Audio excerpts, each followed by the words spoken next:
like, just, tell me what you think, just think of it as kind of a conversation. And even my AP kids in 11th grade still ask that question. And I just, try to get them out of that mindset. It's like, don't think of these essays as, like, I mean, you can think about it like as a formula so that you can include all the right parts, but don't think that you have to write so formulaic that, it kind of takes out your individuality. So like, I want you to tell me, your experience and all, and, kind of how you came to believe what you did and then how others fit into that.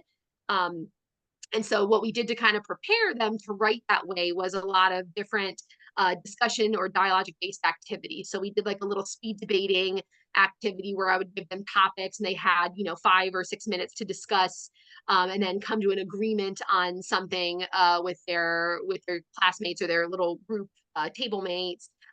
So like what's the best movie, or what's the best flavor of ice cream. It was very, I wanted it to get sort of heated just so that people would, be willing and, very low stakes kind of sharing their ideas.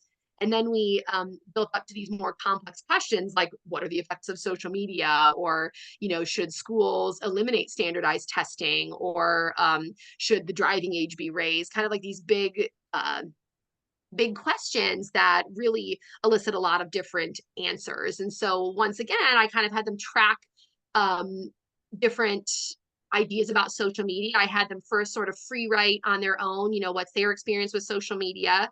I then had them interview a friend, a classmate, and ask them, kind of some similar questions.